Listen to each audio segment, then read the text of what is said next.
Imagine, if you will, Erik Lehnsherr, the man known globally as Magneto, sitting rather uncomfortably in a tastefully appointed yet undeniably ordinary office.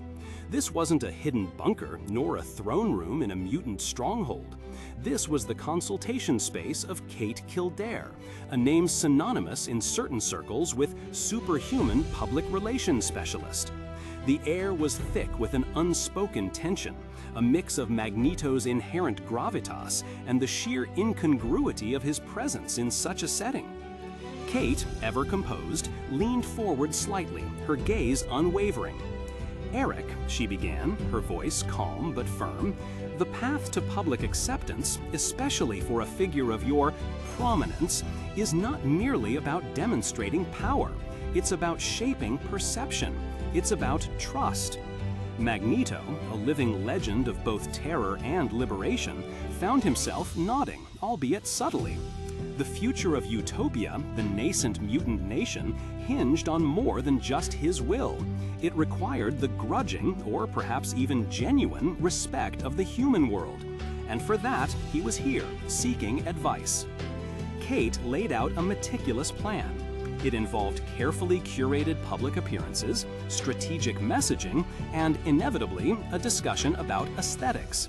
She suggested a softening of his iconic silhouette, perhaps less sharp angles, a slightly different color palette, a helmet that felt less menacing. She even mused about a civilian persona for certain engagements. Magneto listened, his eyes inscrutable behind the crimson visor of his helmet, a helmet he absolutely refused to remove, even in the privacy of this consultation.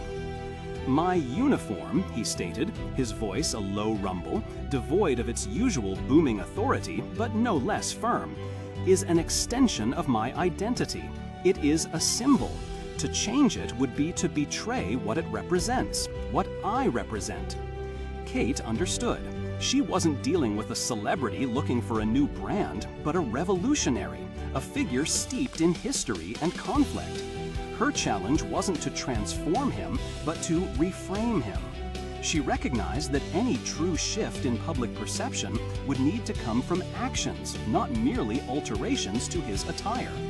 Pragmatism, she mused, was a language Magneto understood implicitly.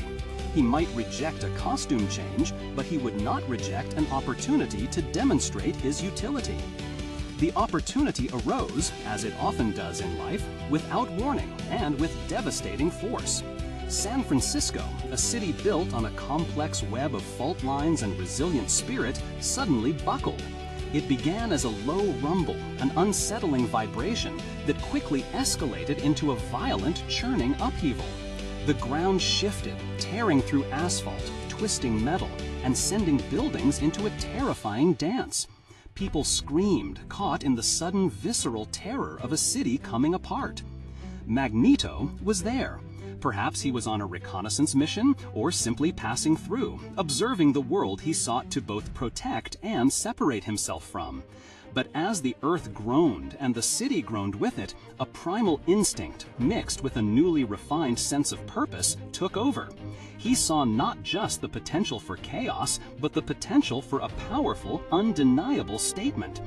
This was a moment where his very specific, often feared abilities could be wielded not for dominance, but for pure, unadulterated preservation. And so, high above the chaos, a figure appeared. A crimson and purple silhouette against the dusty, trembling sky. Magneto. But this time, his power was not directed outwards in destructive waves. Instead, it became a force of incredible, precise control.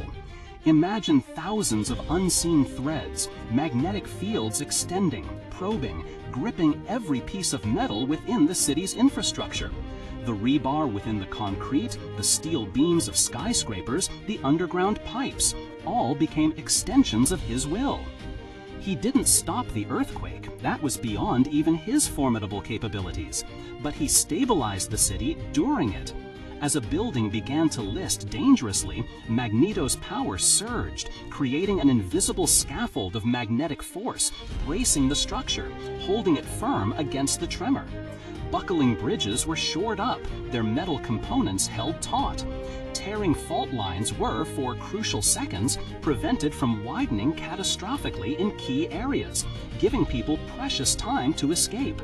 He became a living, breathing, citywide brace, mitigating damage, preventing countless structural collapses, and saving untold lives. The awe that swept through the population was palpable, a strange new sensation. Fear was still present, but it was overshadowed by a profound, almost disbelieving gratitude. When the tremors finally subsided, leaving behind a city shaken but largely intact, the silence was deafening, broken only by the distant wail of sirens and the murmurs of disbelieving survivors. San Francisco had suffered, yes, but the scale of the destruction, the loss of life, was dramatically less than it should have been. And everyone knew why. They had seen him, the Master of Magnetism, not destroying, but saving. The local authorities, initially wary, found themselves with little choice but to acknowledge the extraordinary intervention. The news channels, usually quick to paint Magneto as a villain, struggled to reconcile their narrative with the undeniable heroism witnessed by millions.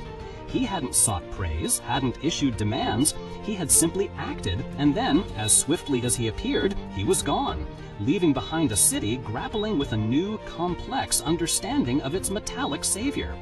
This wasn't a strategic attack, it was a strategic rescue. It was Kate Kildare's pragmatic advice, not followed to the letter, but understood in its essence, manifesting in the most impactful way possible. Magneto's actions in San Francisco were a masterclass in leveraging power for positive perception.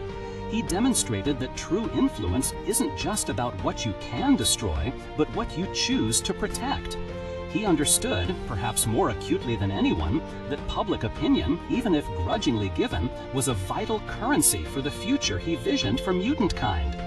This act of unexpected heroism laid a crucial cornerstone for the eventual acceptance of utopia, demonstrating that even the most formidable figures can, through targeted, selfless acts, shift the narrative. It wasn't about changing who he was, but changing how the world saw what he could do. What an incredible transformation, not of the man himself, but of the lens through which the world viewed him. It makes you wonder, doesn't it, about the surprising paths to redemption and acceptance. We love hearing your thoughts on these complex figures and their journeys. What did you find most compelling about Magneto's pragmatic approach to public perception? Share your insights in the comments below. And don't forget to like this video and subscribe for more deep dives into the intriguing world of superhuman sagas. Until next time, keep pondering the power of perception.